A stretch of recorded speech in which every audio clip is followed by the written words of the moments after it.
In the second week of November 1943, bodies began washing ashore here in Jersey.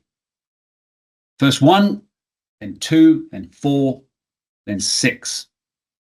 Now, this wasn't unusual. It was wartime, and Jersey had experienced the grim effects of naval warfare throughout the First World War. Numerous bodies were washed up here in Jersey at that point, some identified, some unidentified. And in fact, a few months before November 1943, in mid-1943, three other bodies had come ashore also in Jersey of airmen that had been lost.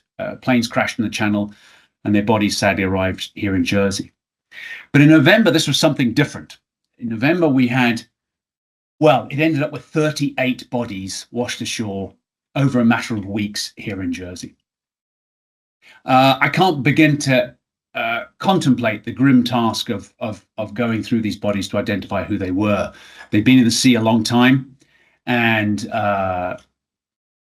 people in our mortuary and other places had to try and find out who they were and where they'd come from. From the bodies, a name eventually emerged, and that name was HMS CHARYBDIS. HMS CHARYBDIS. And the story I'm going to tell today is the story of CHARYBDIS, and also the story of her link with the Channel Islands generally, and also particularly with Jersey. So CHARYBDIS, there's CHARYBDIS, and many of you will know that the graveyard that exists today, or the cemetery that exists in Howard Davis Park, contains the remains of Royal Naval men who died in the war. And we'll try and set these two things in context and bring them together. So the contents of this, we're going to have a little background on CHARYBDIS and her career to 1943 when she was lost. We'll talk about the battle that occurred in October 1943 that led to the ship sinking, and then invariably to the bodies arriving in Jersey. We'll talk about the aftermath, how islanders and others responded to the arrival of these poor unfortunates. And we'll talk specifically about the Jersey War Cemetery because, or the Island of Jersey War Cemetery is correctly titled, and what it is, what we see there today, and how it is what it is today, what we've ended up with, because it's quite an unusual place. And then we'll broadly conclude with some closing thoughts, all to finish about 10 to 2 is the plan, isn't it? Time for questions at the end. So CHARYBDIS, HMS CHARYBDIS. Well, she's launched, this is CHARYBDIS on the slip at Camel Laird at Birkenhead. She's I was going to say a Scouse ship. I'm not sure that's quite right. I don't know if Wirral counts as Scouts, probably not. She's from that part of the world. Camel Laird, of course, was a famous shipbuilder, still exists today at Birkenhead on the other side of the Mersey from Liverpool.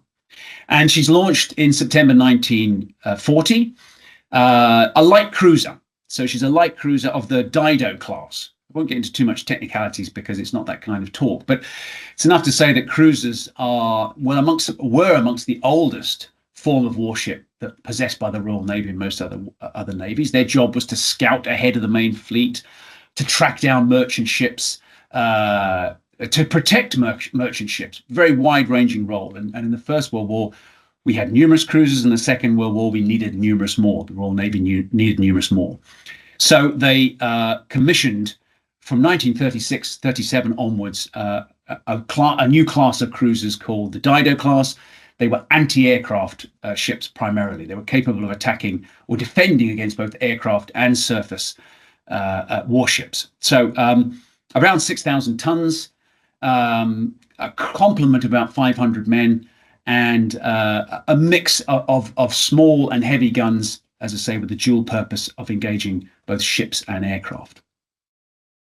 So CHARYBDIS, there's CHARYBDIS at sea, and she joins the fleet at the end of 1941. It takes quite a time to build her. She'd been laid down before the war. She's launched during the middle of the Blitz, really, and doesn't join the fleet till some time later. And that's primarily because British shipbuilding resources were being diverted to other smaller vessels that were being used for convoy duties and so on. So she wasn't a priority. And like her sisters, it took a little time for her to come about. But she had particularly an armament of four turrets, 4 twin turrets, 8 4.5 centimeter dual purpose guns, a mix of smaller machine guns. She had radar, she had torpedoes, she was capable of dropping depth charges and laying depth charges as well. So a useful ship and a very useful addition to the fleet when she arrived to take her place alongside all the others. Her initial her role up until her demise in 1943 it involved firstly going to Scapa Flow, which is in the Orkneys, and spending some time up there, really learning the profession of being a naval vessel. She did take part in some active operations, but mainly it was about her crew getting used to this new ship, about the new ship getting used to her crew, about how they work together, about how they cooperate with the fleet. So some months at the coldest time of year spent in the far north of Scotland, working up in preparation for her real wartime duties. And in 1942, she leaves Scapa Flow and heads to the Mediterranean, which has really become the crucible of the war effort for Britain. We have the Italian fleet, we have German intervention, we have fighting in North Africa, we have fighting around the Mediterranean, and the Royal Navy was particularly engaged in trying to keep the Mediterranean open to British ships, and also intercepting German and Italian convoys crossing the Mediterranean. And a really important aspect of that was the island of Malta. Malta being roughly in the middle of the Mediterranean, roughly halfway between Italy and North Africa. So a real vital spot. And as long as Britain held on to it, she could intercept convoys. She could also have a stepping stone across the Mediterranean between west to east and east to west. So terribly important. And CHARYBDIS' initial role was supporting the convoys and aircraft carriers that were flying off aircraft into Malta or taking supplies to Malta. Malta was beleaguered. The Germans and Italians were determined to starve her out. So it was essential that supplies got through. And CHARYBDIS took part in several key operations to ensure that supplies and aircraft got through to Malta. Operation Harpoon was a pre-runner, probably to the best known, which is Operation Pedestal, which took place in the summer of 1942. And Pedestal was a desperate attempt to get convoy ships into Malta, to bring supplies to Malta. Britain was determined to get them there, and the Germans and Italians were determined to stop them. So it culminated in probably one of the most ferocious naval air battles of the entire war. CHARYBDIS played her part in defending the convoy. In fact, very few of the convoy ships did get through to Malta. Most were sunk along with a number of warships. But those that did get through made a tremendous difference. They brought sufficient fuel and supplies to keep Malta running. They brought hope to the people of Malta. And you can see the picture there. That's CHARYBDIS under air attack, actually taken from another ship. So really in the thick of the fighting. She gained the nickname, the Blue Devil of the Mediterranean at this time. She was quite a famous ship because, and that was awarded by German airmen. She subsequently took some German POWs from Gibraltar back to the UK, and some of them had been shot down whilst attacking the convoys, and made the point that they named her the Blue Devil of the Mediterranean because of her ability to dart around and be constantly opening fire. She seemed a lucky ship, no casualties, no hits, while ships around her, including several other cruisers, were sunk during this and other operations. So we have a ship that has quite a name and quite a reputation. She's involved in Operation Torch in 1942, which is the invasion of French North Africa. So she escorts the convoys down that are going to attack the French North African colonies, Tunisia, Algeria, and Morocco. And she again covers herself in some glory there. She escorts the Prime Minister across the Atlantic in 1943. She's given that honour. And she also carries Noel Coward. There's a picture of Noel.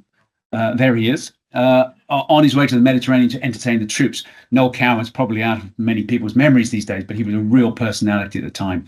And sent south, agreed to go south to embark on an entertainment program, and CHARYBDIS took him down to Gibraltar, and he writes very favourably of the ship and crew, of what a tremendous asset they are. So real accolades from Noel Coward. 43, she's back in the Mediterranean, taking part in Operation Avalanche, which is the invasion of mainland Italy. She's serving off Salerno, again an extremely challenging action in which she played her part defending the Allied forces landing there. And eventually she ends up in home waters in 1943 after Avalanche to take part in cross-channel operations. And this is going to be the crucial battle for CHARYBDIS. So the Battle of the Narrow Seas, it's often described as. We have a very interesting series of naval actions going on in the Channel, in and around the Channel Islands as well, or at least near the Channel Islands during this period, because Britain obviously held the northern part of the Channel, and the Channel had always been Britain's traditional waterway. But in 1940, the Germans overran France and established bases all along the French coast, from where their ships could strike out and attack British forces. So for much of the war, right up until 1944, it was a seesaw battle there. It wasn't one side over the other, prevailing over the other. The British would attack, the Germans would attack back. Each of them were after the other side's coastal convoys primarily that were running around the coasts of these seas of the Channel. Mostly engaged by small ships, destroyers and such like, British destroyers in the picture there, and German torpedo boats. They had large vessels. They called them torpedo boats. They were really destroyers in any other name, but heavily armed, capable of intercepting convoys on the English side of the Channel. There were two key areas to think about. One was Plymouth Command, and I've circled Plymouth there if it isn't obvious. Plymouth Command is the command responsible for the actions in the Channel. They're the ones that are sending out the ships, listening to the reports, watching the pictures, and determining where to send their fairly meagre force of warships. There were other theatres that had far greater priority. And CHARYBDIS joins Plymouth Command in the summer of 1944, the autumn of 1943, to start taking part in some of these actions. What they were particularly interested in was blockade runners, German blockade runners. So the Germans, of course, had limited access to raw materials. They had no real free access to the seas at all, and things like rubber or special medicines, lots of things you can't typically get in Europe, need to be imported or somehow synthetically created. So quite a number of large German merchant ships at the beginning of the war took up the role of blockade runners. They would secretly visit a neutral port, or perhaps Japan or some part of the world where these supplies were available, and then slip back, hopefully undetected, across the oceans of the world to arrive typically in Bordeaux, in Biscay. That was the closest port that the Germans controlled. And from from Bordeaux, they'd slip overnight up the coast of France, pulling in at various ports until they reached Brest, which I've circled here. And then they'd run the next night through the Channel Islands to Cherbourg, and then the next night along the Channel up into a Dutch port or a Belgian port, and then eventually into the Baltic. It was risky, but these ships had very large capacity and they had vital supplies. So the Germans went to great lengths to make sure they made their way back to homeland Germany. And that meant protecting the convoys, these merchantmen running along the coast. For Britain, it meant intercepting them. That was the key thing that they needed to do. So they knew that the ships were in place. They typically had aerial reconnaissance or ultra intercepts would tell them the ships were there, and they even knew often the dates that they were setting off. So it was a bit of not a one-sided game, but the British had an advantage in that sense. They just had to make sure they intercepted the convoys and sink the ships. And one particular ship interested Plymouth Command. It was one called Munsterland, and in the autumn of 1943, she was in Brest, waiting to make the run across to Cherbourg, which would have taken her through the Channel Islands. And Plymouth Command decided to do something about it. They decided they would intercept the Munsterland and her escorts, and ideally sink the lot if they could.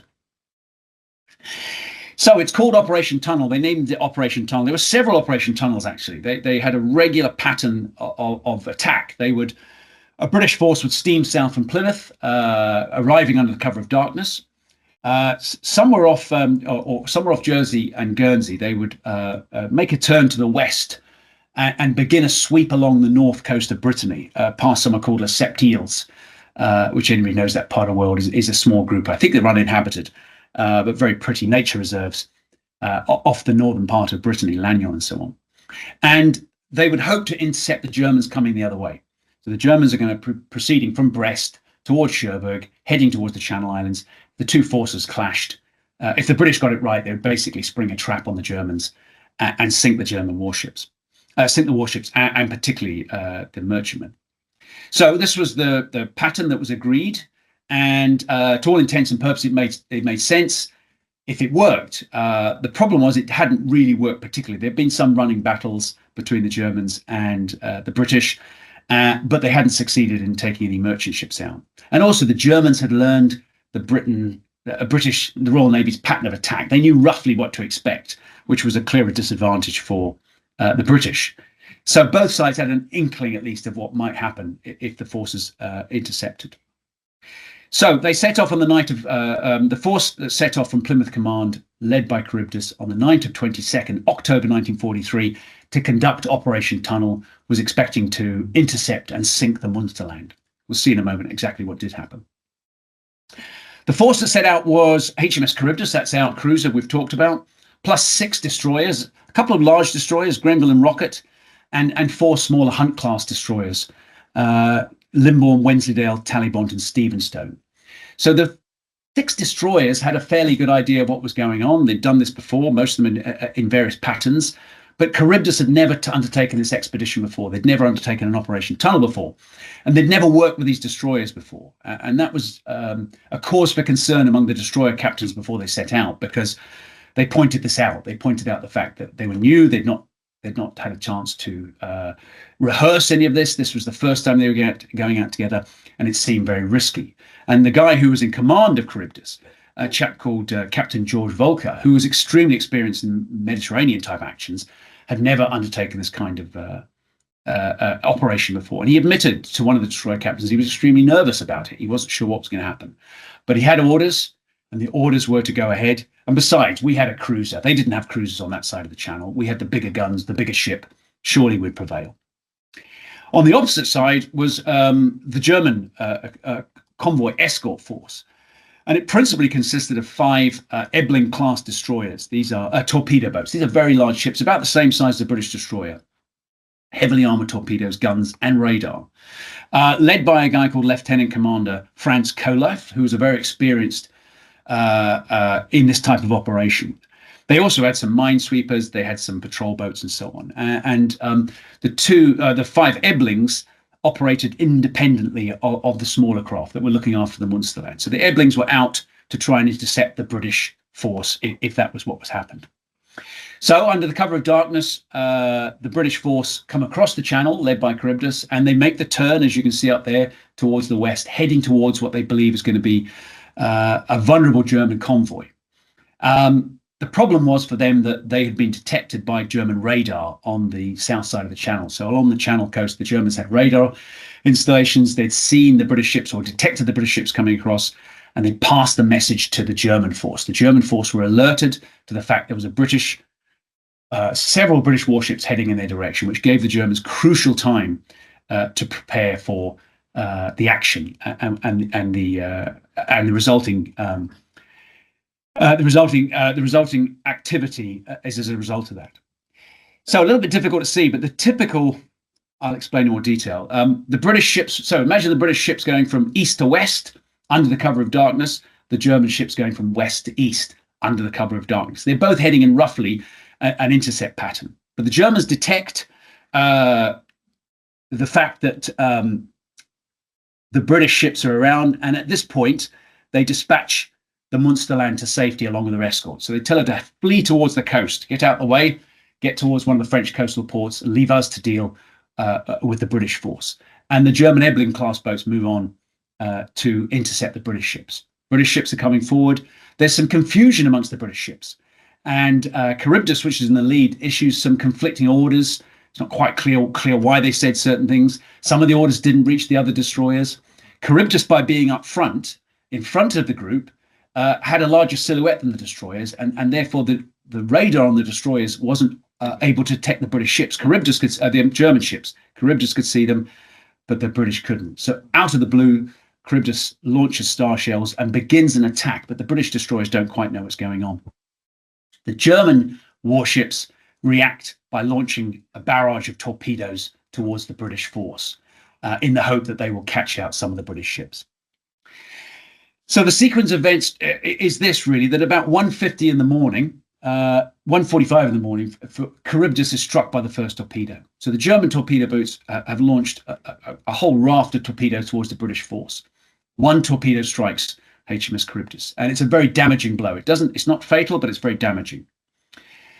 A second torpedo strikes Charybdis about 5 minutes later. So these torpedoes in the water heading towards the British ships. The second one comes in about 5 minutes later. And this is the fatal blow for CHARYBDIS. And she's mortally damaged by the second blow. All the lights go out, water's rushing into the engine rooms, and the ship is rapidly sinking. Another torpedo strikes HMS Limbourne, one of the escorting destroyers, and blows her bow off. It doesn't sink the ship, it blows her bow off, but she remains afloat. Her bulkheads hold, and she's left crippled in the water. The remaining British ships scatter. They see torpedoes in the water. They don't know what's hit them. They've got no idea what's happening, and they effectively scatter. They almost crash into each other, but they just move very quickly out the area on the assumption that they're going to be attacked as well. So we suddenly have this terrible situation where Limbourne and CHARYBDIS are left alone. The German ships actually slink away at this point. They're not up for more than a battle. They know they've scored a tremendous victory by hitting British ships, and they get away without any further damage. CHARYBDIS goes down at 1:55, so 5 minutes after the second torpedo, she goes down. She remains partially afloat. The bow is sticking up, but at this point, all of the 500 men on the ship are either dead because they were killed in the torpedo crash, or the majority would have got off. They certainly, it wasn't an organized abandoned ship, but most of them would have got out, apart from those ones that were caught with initial blast. And most of the men would have gone into the water at that point. Limbourne, as I say, had lost 44 men when her bow was blown off, but the remainder were on the ship, albeit stunned and not quite sure what would happen next. It takes till 3 o'clock until the remaining British warships come together and reorganize. Command devolves to one of the bigger fleet class destroyers, and they eventually manage to get everybody together quite a distance from where the actual sinking took place and work out what they're going to do. And what they do is this: Talleyrand stands by the crippled Limbourne, so the destroyer that's still afloat. One destroyer looks after that one. Rocket and Grenville, the big destroyers, sweep off to the west in the hope that they can still find the Munsterland and pull something out of this dreadful situation. And two other destroyers, Wensleydale and Stephenstone, go looking for CHARYBDIS survivors because they're obviously aware that the ship is down. At about 4:10, they try to tow the crippled Limbourne back to port. It's clearly not sinking, but can they get it back to port? The problem is that the bow and the debris is creating something of a storm anchor. It's hanging down. Every time they try and tow the ship from the reverse, it swings wildly in all sorts of directions. So at 5:20, they torpedo Limbourne. They take the crew off, of course, first. Worth pointing out. It wouldn't have been that cruel, surely. Torpedo her and give her the coup de grace. Actually, it doesn't finish her off. She's still floating later on, but they do eventually finish her off. And Rocket, Grenville, and Talleyrand go to also help with the rescue. So this is about 5:30. So you think that's 4 hours, 3.5 hours after CHARYBDIS has actually sunk, that they're really getting stuck into the rescue. They leave. They have to call it a day at 6:30 in the morning because they need to be out of the area before the sun comes up. If the sun comes up, catches them on the south side of the channel, German warships would attack them. So they have a drop dead point they need to go, and they leave at 6:30 in the morning. They end the search for survivors, and they take back with them 103 survivors, a couple of which died back in Plymouth, but 103 men of the 500 or so on CHARYBDIS get picked up, leaving 400 men behind effectively. And 9:30, British force returns to Plymouth with the grim news of what happened, which was clearly a naval defeat. In fact, it was the last really substantial German victory of the war, and a considerable loss for British. It ranks up there for the British side. It ranks up alongside some of the major defeats. So 400 men left in the water, tragically, and some, of course, would have already have lost their lives, but the majority probably alive.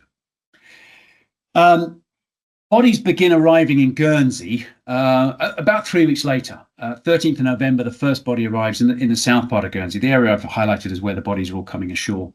And it's a 17-year-old chap called John Maidmont, who's the first to arrive, and they bring him ashore in Guernsey and take him to the mortuary, and then another one, and another one, and another one, and another one, and so on and so forth.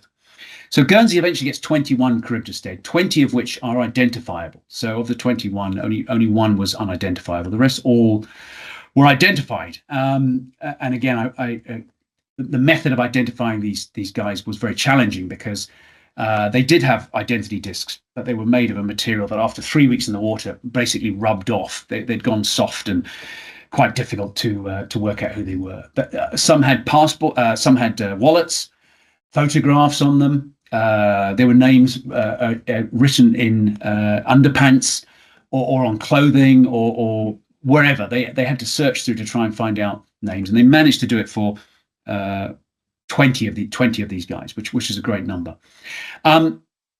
They decided to bury them. Well, of course, they decided to bury them locally. Where else do they go? But somewhat remarkably, the Germans decided to have an open funeral, a public funeral in Guernsey for these 21. And you can see the advert that appears in the Guernsey Evening Press. They give the date. They say, you're welcome to come along and bring wreaths and so on. So it's a very gallant gesture by the Germans, because they could have done something different. We'll see from Jersey, there's a different approach. But they say, come along and pay your respects. Remarkably, well, maybe not remarkably, actually, 5,000 people from Guernsey turn up for the funeral. So, on a small island with about 20,000, because a lot of people evacuate Guernsey, that's, about a quarter of the population. I guess the others who didn't come, many had been working or had care or so had duties. It's an extraordinary number. And 900 wreaths were brought to the funeral. The Germans must have realized very quickly what a mistake they'd made allowing this to happen, because it was a clear show of loyalty to Britain at a time they wouldn't have wanted this to happen. It was very well managed. The islands were very quiet and respectful, and made sure that everything was done correctly. There was no demonstrations of that nature, but clearly the Germans might have had very much second thoughts about allowing it. And when we think about the future, it created a lasting link actually between Guernsey and Charybdis, more than we have here in Jersey, and I'll explain a bit more of that later. In Jersey, well, the bodies arrived on the first body on 13th of November at the same time as Guernsey, and they arrived around the coast. And they arrived in one large block, 29, and then subsequently a further about 9 came in to bring it up to 38 in total, and some of them came up quite later actually. They were at various locations around Jersey. We don't have the records they have in Guernsey. The records are very clear in Guernsey where they came ashore. In Jersey, the records have been lost, but we know they were obviously found, and we know the same grim process went on here in Jersey to identify them. And we know also that only 12 of the number were ever identified. The rest were not identified. Now, what to do with these bodies? Well, there had already been, I mentioned before, there's already been some airmen washed up in Jersey, and they were buried in Montalabé New Cemetery. And the picture up there is the burial of the airmen, not the Charybdis guys. And so they decided to put the Charybdis guys into Montalabé New Cemetery, which is the larger of the two cemeteries above Montalabé. The challenge was it was a civil cemetery, it wasn't a military cemetery, and they needed to stack the bodies 3 high, which is fine for family graves, coffins 3 high, but not really suitable for war graves. So they looked around for somewhere else, and they decided to create a purpose-built cemetery, and they chose Howard Davis Park as the place to lay these guys to rest. There's a plot down near, well, you know where it is, I think most of you, down by St. Luke's Church. I think they were using it for some experimental crop growing at the time. Well, they were certainly growing some crops in there. They chose to lay that out, and they called it the Island of Jersey War Cemetery. It's often forgotten, I think, its proper title, but that was the title given at the time, Island of Jersey War Cemetery. And the bodies were moved on the 27th of November disinterred from Montalabé and taken down and laid with great respect in the newly hallowed ground in the cemetery. The Germans decided not to allow the public to attend either the first burial at Montalabé nor the subsequent burials in Howard Davis Park. They were much more circumspect about allowing any crowds to gather here in Jersey. So they were closed funerals. Only a few dignitaries, the bailiff and so on, representatives of the Red Cross and of St. John's Ambulance took part in the ceremonies. But they were done very correctly, full military honours, volley fire over the graves and so on. So it was done very correctly. In France, something else happened, very peculiar actually, that bodies were washed up all across the north coast of Brittany, about 150 in total actually. But a report was issued on German radio saying that survivors had come ashore from the Charybdis. Germans were crowing about their victory, but they said survivors had come ashore, set up there, shipwrecked sailors, swimming ashore, clothed scantily, covered in burns, or covered in oil and burn and so on. So this created a real stir with the Admiralty, because the Admiralty had advised all of the 400 families of the Charybdis crew, your loved one is dead. They assume they're dead. They were 14 miles offshore. It was highly unlikely that they would survive in October and make it to shore. So they said they're all dead. When this report came out, they had to telegram all the families again and say, "Dear sir, madam, having said that your son or father or husband is dead, they may not be dead. They may well be alive. We're looking for further information." So really shook me when I read this. The thought that what these families are going through is quite awful. The problem was that they weren't alive. It was a mistake, and it was discovered when, after D-Day, an American force went down into Brittany to look for these men. They specifically went to look for what had happened, and the French said, "No, there's none of them alive. We've not seen it. There was some mix up here." So then they had to write again to all of the families and say, "Dear sir, madam, your loved one is dead, definitely." And what you realize when that happens is, of course, until death is declared, you can't close anything off. You can't claim on insurance. You can't change bank account details. It must have created a terrible situation for those poor families. But they were definitely all deceased. And you can see the numbers there. So the majority went into Dinard. Saint-Briac took about 80. The numbers are a bit unsure there because a lot of them are unknowns. Ile de Bréhat, some in Normandy. Some got as far as Normandy. They obviously passed the Channel Islands, ended in Normandy. So a huge number, about 150 buried across France, including the captain, George Volcker, who sadly is in Dinard Cemetery, along with about 90 of his crew. So what happened after that? Well, we have obviously liberation here in Jersey, and we have our cemetery in Howard Davis Park. And by the end of the war, we had 38 Royal Navy graves. That's the Charybdis guys. By the way, I think they must have all been Charybdis. There may have been some Limborne amongst them, but no Limborne bodies were washed up. So my assumption is that the Limborne dead went down with the bow of their ship. They were in the bow when it was exploded and probably went to the bottom. Can't say for sure. But no Limborne bodies were ever discovered. So it suggests that all of the bodies were probably from Charybdis. Can't say for sure, but I suspect that's what it is. There were 13 US servicemen. Some of them had been killed in 1944 off the south coast of Jersey when there was a battle between American torpedo boats and German warships.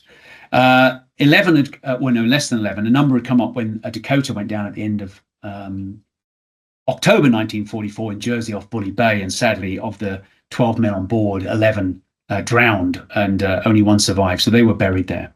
2 RAF graves, that's the ones that I mentioned before. These were the guys that came before Charybdis. A Belgian grave, a guy called Squadron Leader Henri Gonnet, who was killed after attacking the battery at Les Landes. He crashed into a house in St. Juan, sadly died and was buried there.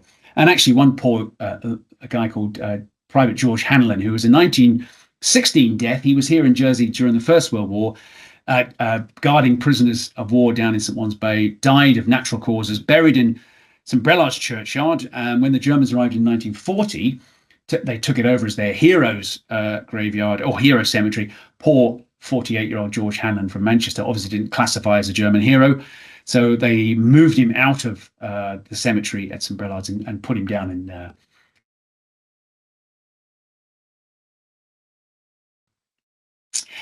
after the war. So after the war, the Americans were repatriated. The bodies were removed of the Americans. Jersey did say to its credit, we'd love to retain them. We have great respect. We'll look after them reverently.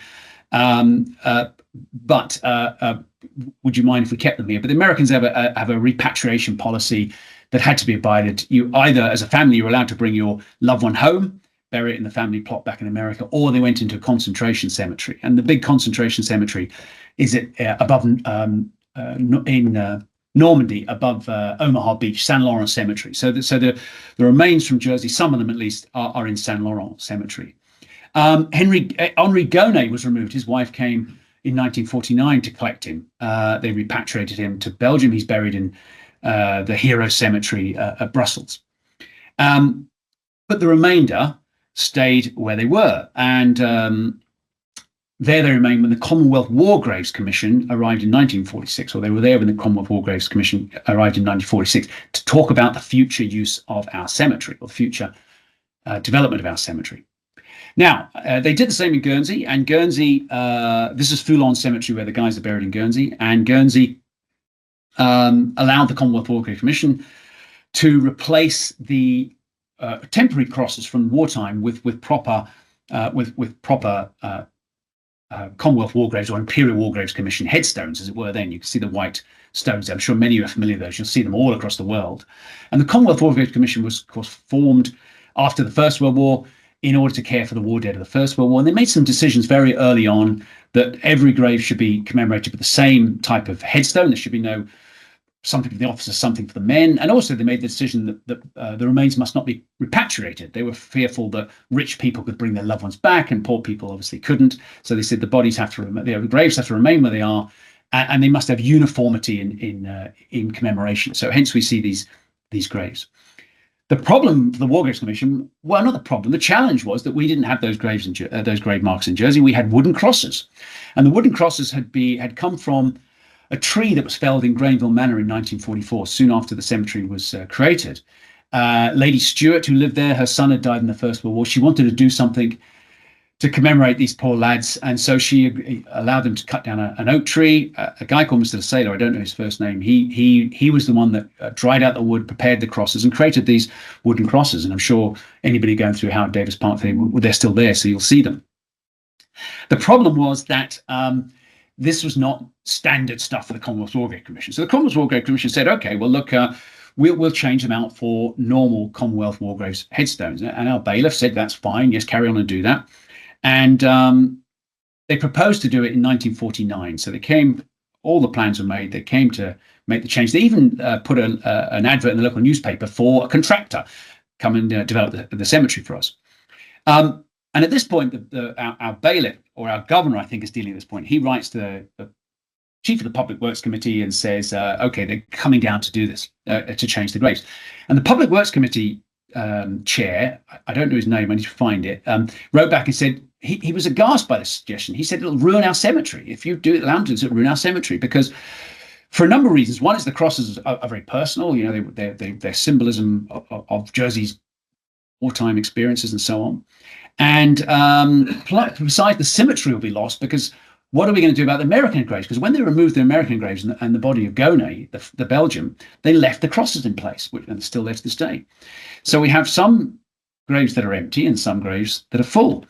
And they say, well, how will this work? So on the CHARYBDIS graves, you'll have, or on the on the British graves, you're going to have these white tablets, stones, and what do we leave the crosses on? There was quite a lot of toing and froing, and they suggested, well, perhaps the crosses, the American crosses, to be sent to the families of the men involved, and perhaps get a plaque up. But the Public Works Committee dug its heels and said, no, this cannot do. So the governor, our lieutenant governor, went to see the War Graves Commission in '49 and said, look, this is all a bit awkward. Ireland really wants to keep its graves as it is, and the commission said, well, that's not how it can be, because we've got money and we've got time, and this is how war graves are meant to look. Anyway, we'll leave it for a few months. In fact, we'll leave it for 18 months. But in the meantime, the stones were sent to Jersey. They were in Jersey. They might still be in Jersey somewhere, and they were stored safely. Assurances of that. About 2 years later, the Commonwealth War Graves Commission came back to Jersey and said, look, we're just coming to the end of our program now. Most of the cemeteries around the world from the Second World War are done. We really need to get Jersey done now. And by the way, we also want to put a cross of sacrifice up. The cross of sacrifice, again, anybody's been to a war cemetery, there's a big white cross with a sword in the middle of it. Very magnificent symbol, but symbolic of a Commonwealth War Graves. And again, Public Works said, can't have this going up. It's spoil our cemetery. Our cemetery's perfectly okay as it is. Where are they going to put this cross? And you'll know the cemetery is. There's a little monument in the middle, and so on and so forth. So again, we said, really sorry. We really don't want your cross of sacrifice. It won't look good in our cemetery. And then there was several more toings and froings, and the Jersey government passed an act saying we want the cemetery to remain as it is. We want. So they came to a compromise, I think in 1955, 56, that was that the wooden crosses would be allowed to remain for as long as until they were rotted, until they needed replacing. At that point, Commonwealth War Graves headstones would be erected. And the other thing they said is you have to allow a plaque for families to place a small epitaph on. If you look at the Commonwealth War Grave headstones, the family is allowed to put a little epitaph on the bottom. Here lives my beloved John, and rest in peace, or whatever it is they were allowed to do. So that was the compromise, actually, that they said, okay, well, as long as we can do that, as long as we keep the stone, as long as we agree that the crosses will be replaced when they are no longer fit for purpose, and we have this little plaque, will it be okay? And the Commonwealth War Graves said, yes, it will. That you can leave it like that. And actually, the Commonwealth War Graves did come across and said, well, it's a very beautiful cemetery. They had no issue with the cemetery. There's not an issue with the cemetery. They said it's very beautiful. And also, it is the only cemetery in the world. I don't like to do the Jersey only. We're bigger than everybody else. And it's not it shouldn't be a source of pride. But it is the only cemetery in the world that non-standard markers, Commonwealth War Graves non-standard markers, are allowed. Oh, by the way, there is also something odd about the cemetery in that all other Commonwealth War cemeteries, the Commonwealth War Graves Commission maintain the cemetery. They have the deeds of the land in their control. Again, they said, final thing, we must sort these deeds out. And Jersey said once again, let's not get too hasty on that. This is land after all. So they came to another agreement that effectively Jersey maintains the land and responsibility for the graves and for the cemetery until such time as that arrangement is changed. So it is a peculiar arrangement. But if you go to the cemetery today, that's why there are wooden crosses, and that's why there are American crosses still there, and that's why American flag flies.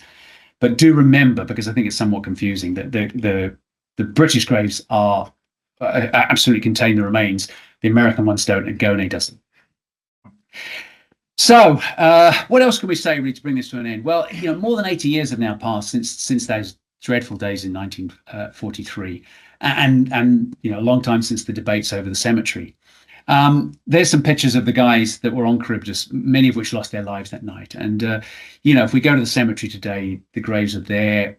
Again, remember they're there and pay our respects. In Guernsey, they have what they call Charybdis Day. Because of that ceremony, they created a much more emotional link between the graves and the community, and they really went to town in the years afterwards, and they still mark it as Charybdis Day to this day. Of course, the survivors are now mostly all passed away. There is still one or two alive, remarkably, in their 100th year. They don't go back to Jersey anymore, but they used to come to Jersey and go back and forth. So they are fading from memory, of course, and they're fading from memory, and that's partly why it's important that I think we continue talking about them to this present day. I don't think they've forgotten in any sense, but just remembering who they were and why they're there is important. The cemetery is a peculiar thing for me. I have no bones one way or the other. I think it is a very beautiful cemetery. It looks lovely. I slightly worry that it is non-standard, and by being non-standard, it misses out on some of the things that should be essential in every British war cemetery, and that's an explanatory plaque about why the cemetery is, how the men got there. That's absent. There's normally a book of remembrance where people can fill their name in and say, for the reason why they joined it. That's absent. The graves, strangely enough, have the date they were washed up on, or the date they were buried, sorry, not the date they died. I know full well the date these guys died. There's no doubt about it. So it's rather peculiar they give the date of burial, not the date of death. But they still do have the little plaque on the bottom, and they still do obviously bear the man's name and the memory. I'm slightly concerned that some people think there's nobody there, or some people think they're all there. Anyway, it creates a little bit of confusion. That's not a call to make changes, by the way. I think other people can worry about that, but I know it's something worth thinking about. The crosses, by the way, I'm sure, and in fact I know, rotted away some years ago and were replaced. I can't remember the exact date. I'll find it one of these days. It's an area I'm very interested in. And they were replaced. Now, I wonder at that time whether there was communications with the War Graves Commission, where they said, well, we're going to change the crosses, but we'll keep them. Whether we said nothing, or whether by then everybody said it doesn't really matter. Let sleeping dog lie, excuse the phrase. I know the Commonwealth War Graves Commission come over. I know they look at it, and they're happy with the cemetery as it stands. But it is interesting to think the background to it and why it is different. And again, I suppose my appeal is that, for every marker, there's somebody under that marker, and for every person buried in Jersey and elsewhere, there's a family that is still important to this day. So with that, I'll wrap. I'm slightly over. Apologies for that, but I'm very happy to take any questions, or people can drop me an email if they wish to ask questions.